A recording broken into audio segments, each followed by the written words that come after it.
Les damos la bienvenida a su tiempo devocional Palabra y Café, el aroma de la palabra del Señor en nuestros corazones, fortaleciendo nuestra fe. Con el pastor Richard Rodríguez.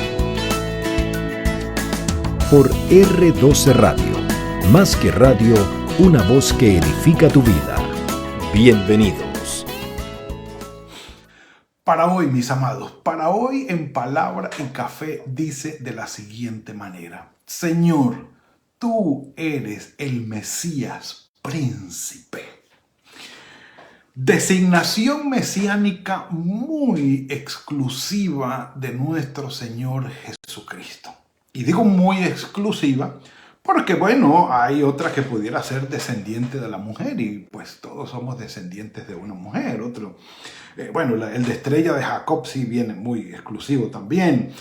Profeta, hubo muchos profetas que redimieron y otros también. Pero este tiene un acento muy especial que ya vamos a explicarlo dentro de las otras designaciones mesiánicas que ya hemos visto en esta temporada. Por supuesto, Jesús es el Mesías por el tiempo de Navidad y diciembre que estamos conmemorando. Como les digo, conmemoramos el nacimiento de nuestro Señor Jesucristo. El Verbo se hizo carne y habitó entre nosotros. Pesebre, ángeles, José, María, el burro, la oveja y el buey, pastores, ángeles, y magos sabios que vinieron del oriente y matanza de niños y toda la revuelta que, no podemos hablar de un tiempo de Navidad o del nacimiento de nuestro Señor Jesucristo en paz y tranquilidad. Hubo violencia también. Pero bueno, ese no es el tema de hoy. El título o la designación mesiánica de Jesús como Mesías príncipe aparece en el capítulo 9 del libro de Daniel. Si usted quiere ir a ubicarse allí, lo puede hacer, hágalo por favor. Capítulo 9 del libro de Daniel, versículo 25. Mashiach Nagid.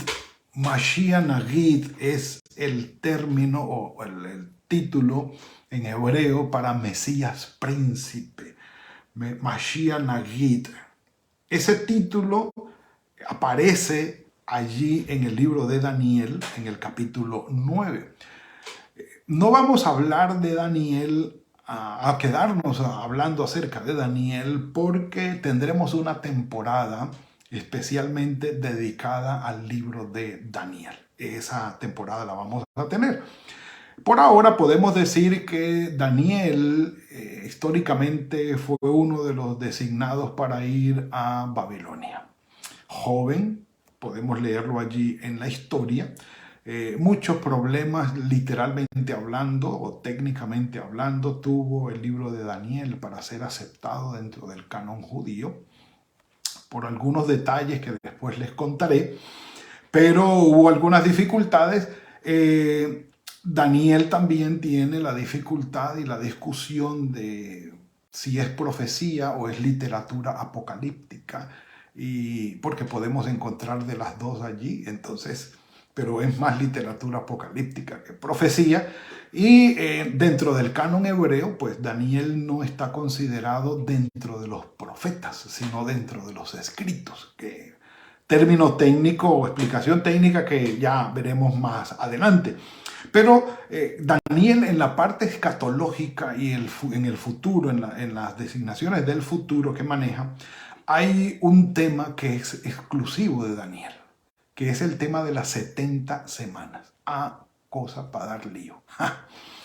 Y es precisamente en el relato o en la presentación de la profecía de las 70 semanas que ya cuando lleguemos a la temporada del libro de Daniel, pues vamos a hablar acerca de ello para explicarlo muy bien y comprenderlo.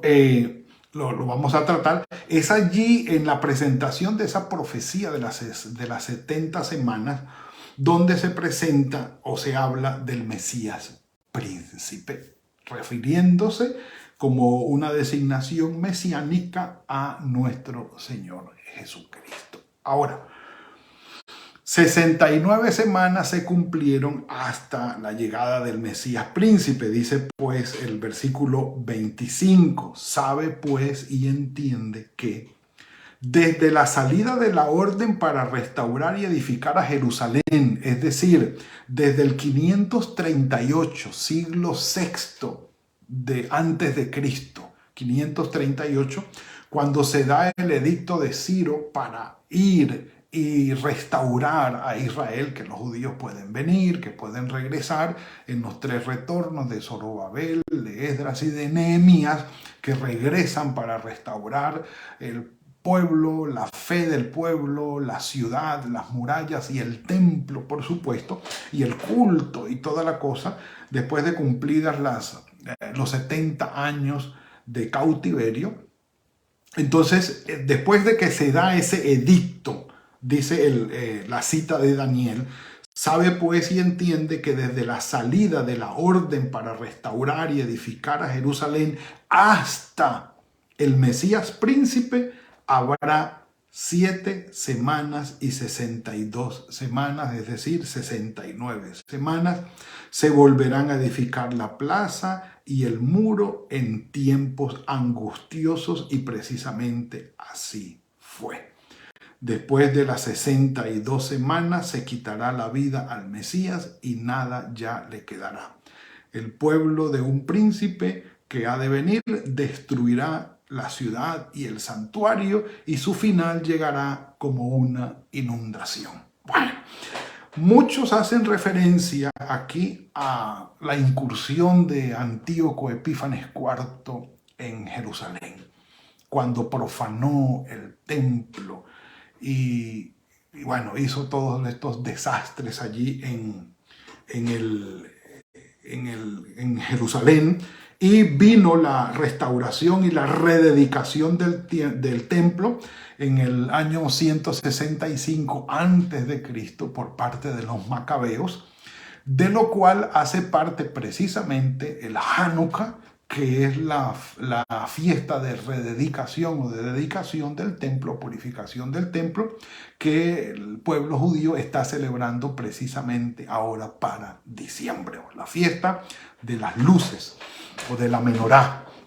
Entonces, el título de Mesías príncipe es puesto allí en esa, digamos, profecía de las 70 semanas de Daniel, y el título, que ahí es donde viene el problema, al parecer fue tomado más política y militarmente que por la parte profética o espiritual. Y quiero decirles eso porque en realidad apunta hacia esto. Mire, cuando leemos las traducciones diferentes que hacen como para entender qué es esto, qué significa Mashiach Nagid, es decir, el Mesías príncipe, cuál es como la designación que tiene el título como tal. La Dios habla hoy lo traduce como jefe consagrado. Mashiach Nagid, jefe consagrado. Mesías príncipe, aquí está Mesías príncipe, otro jefe elegido. Pero noten, sí, por una parte la unción y la elección, pero jefe. Porque Nagid da a entender príncipe, pero como gobernante. Entonces, da como la intención política en el ejercicio de la jefatura como tal. Entonces, aparece aquí príncipe elegido,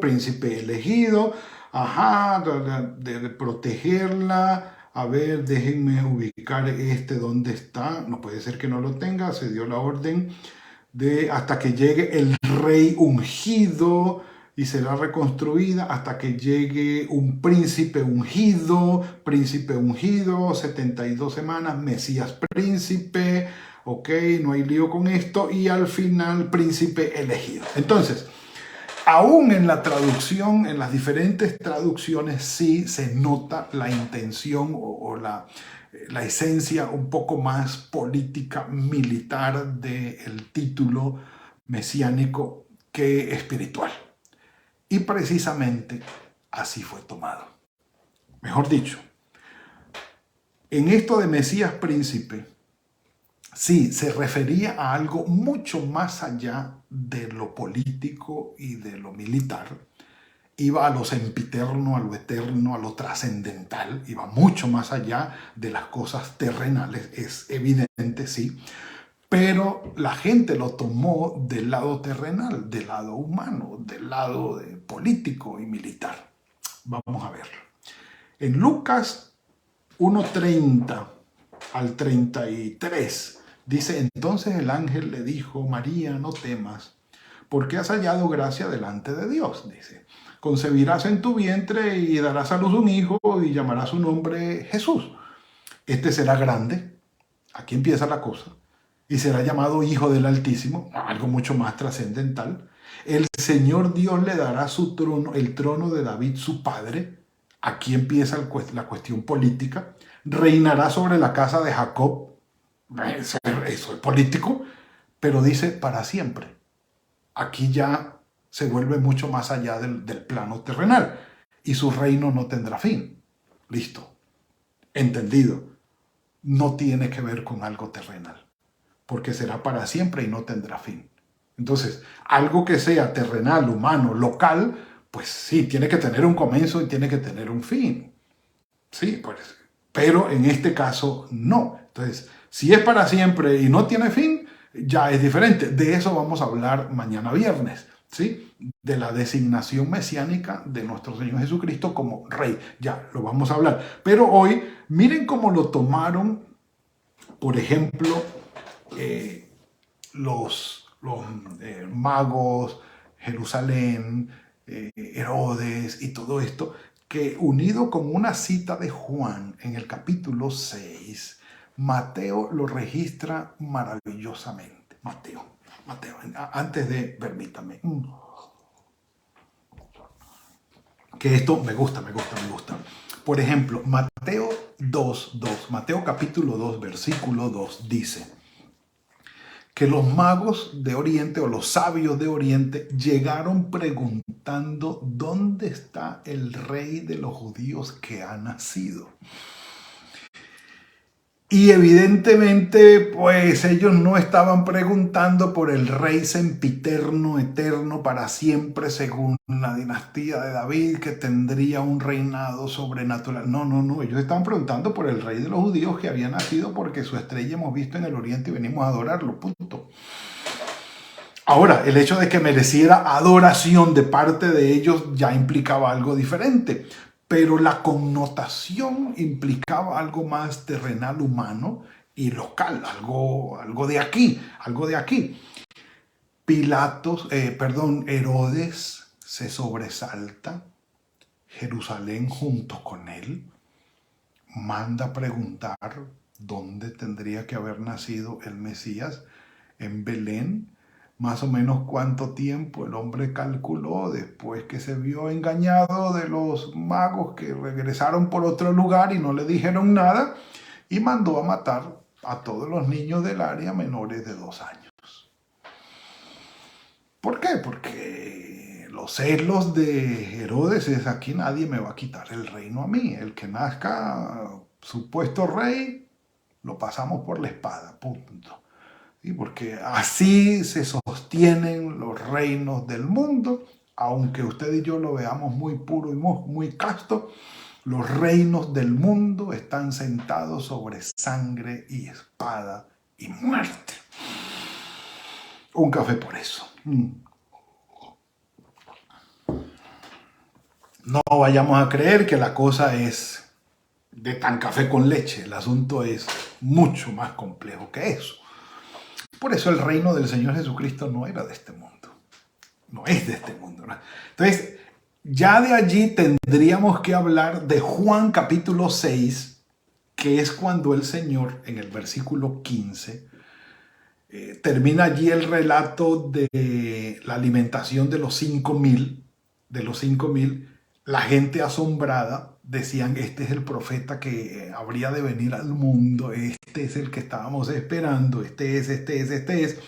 Y dice el versículo 15, pero entendiendo Jesús, Juan capítulo 6, versículo 15, pero entendiendo Jesús que iban a venir para apoderarse de él y hacerlo rey, dice, volvió a retirarse al monte solo, como quien dice, esto no va conmigo, este no es el plan, ustedes están en otro lado, están apuntando fuera del tiesto, así que no es por aquí. Entonces, el Señor Jesús lo tenía claro, su reino no es de este mundo, su reinado no era local, terrenal o humano para responder a lo que estaba en ese momento allí, no, la gente quiso hacerlo rey y él se fue. Un ser humano no hubiera perdido esa oportunidad. Más de 5,000 personas, por lo menos el doble o más, porque las mujeres y los niños no estaban contados. Y entonces, ¿quieren hacerme rey? Este es el momento, la multitud está precisa, ya tengo un goodwill especial entre ellos, mejor dicho, insuperable, vamos. Pero Jesús la tenía clara y dijo, no, por aquí no es. Mateo sigue registrándolo muy bien, porque en Mateo 27, capítulo 11, versículo 11, perdón, Jesús pues estaba en pie delante del gobernador y éste le preguntó diciendo, ¿eres tú el rey de los judíos? Y Jesús le dijo, tú lo dices, no yo, tú lo dices. Insistieron una y otra vez sobre el reinado terrenal del Mesías príncipe, porque esa es la connotación que da de gobernante. Pero ellos no se imaginaban, no pensaban, no sabían que el asunto iba más allá de esto. En el 27-29 de Mateo pusieron sobre su cabeza una corona tejida de espinas y una caña en su mano derecha, e hincando la rodilla delante de él se burlaban diciendo, salve, rey de los judíos. Tan necios, pero bueno. Todavía con la connotación del asunto político, terrenal y militar, versículo 37 del capítulo 27 de Mateo, pusieron sobre su cabeza su causa escrita, este es Jesús, el rey de los judíos en la cruz. Entonces, la connotación del Mesías príncipe, sí, Mashiach Nagid, tiene esa parte político-militar que fue lo que la gente capturó, pero en realidad cuando mañana que hablemos de rey como la designación mesiánica del Señor, por supuesto, vamos a ver a qué sí se refiere esto de Mesías príncipe como gobernador.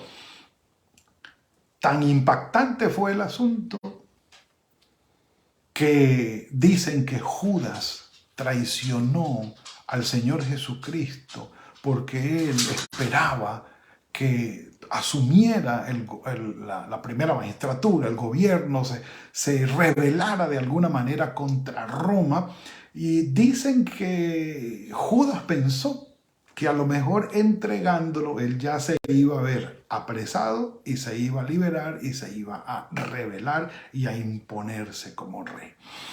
Es una propuesta que hay, es decir, que la traición de Judas pudo haberse basado en este Mesías príncipe y el anhelo, en este título y el anhelo de que el Señor asumiera realmente ese papel político-militar terrenal. Pero evidentemente se equivocó Judas. Pedro también, el Señor le dijo cuando le quitó la oreja a Malco, no, ese no es, esto no esa espada. Si yo quisiera, le pediría a mi padre que mandara una legión de ángeles y aquí acabamos con todo. No es el punto. Pero los discípulos mantuvieron esa idea, óiganme bien, aún hasta después de la resurrección del Señor Jesucristo. 40 días después de resucitado estuvo el Señor con él. Y a lo mejor ellos dijeron, bueno, ya venció la muerte, maravilloso, se levantó de la tumba, ahora sí es el momento. Ahora, imagínense un Mesías o un Mesías príncipe que resucita a muertos, alimenta a la gente, le da vista a los ciegos, sana a los cojos, a los leprosos, mejor dicho, impresionante. Y ahora que ha vencido la muerte, esto está imparable, esto es imparable. Entonces, cuando ya el Señor al último momento va a ascender a los cielos, Hechos, capítulo 1, la pregunta que le hacen los discípulos, entonces los que se habían reunido, Hechos, capítulo 1, versículo 6, le preguntaron diciendo, Señor, ¿restaurarás el reino a Israel en este tiempo? Otra vez, no habían cambiado la percepción. Todavía esperaban que el Mashiach Nagid se presentara como gobernante, liberara a Israel de la opresión de Roma, le diera la independencia y se estableciera desde allí un gobierno mundial. Prácticamente un imperio desde Israel, desde Jerusalén. Y ellos creyeron que era con Jesús. Y no fue así, no fue así. Así que mi reino no es de este mundo. Es algo extraordinario, va mucho más allá. Y esta designación mesiánica del Señor nos hace pensar lo que Él dijo. Buscad primeramente el reino de Dios y su justicia. Lo demás vendrá por añadidura. Mi reino no es de este mundo. Lo espiritual está por encima de lo material. Lo espiritual prima sobre lo material. Y el Señor lo demostró con todo poder. Y hoy nosotros podemos estar confiados en el Señor. No importa los gobiernos del mundo, cómo se establezcan, con sangre y espada, con genocidios, corrupción y toda clase de pecaminosidad. El reino del Señor es muy diferente. El reino del Señor está en santidad y en una autoridad que sobrepasa todo lo material. A Él sea la gloria por siempre. Padre, gracias por esto que nos has entregado hoy. Llena de nuestro corazón de gozo el saber quién eres tú, cómo obras y cómo te manifiestas en nuestras vidas. Bendito sea tu nombre por siempre. Bendito seas. Señor, encomendamos nuestras vidas en tus manos. Este día, Señor, guíanos, guárdanos y bendícenos, te lo suplicamos. Y que el día de mañana sea un día bajo tu bendición y cuidado también. Gracias, Señor, por lo que tienes planeado para nosotros. A ti sea la gloria hoy y siempre, en Cristo Jesús. Amén y amén. Mis amados, que el Señor los bendiga, que tengan muy buen día.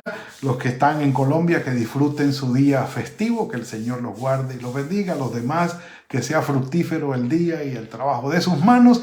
Y nos veremos mañana, si el Señor lo permite, en otro tiempo de palabra y café. Que el Señor los guarde. Gracias por compartir con nosotros este espacio de Palabra y Café. Hasta una próxima oportunidad por R12 Radio. Más que radio, una voz que edifica tu vida. Que Dios les bendiga.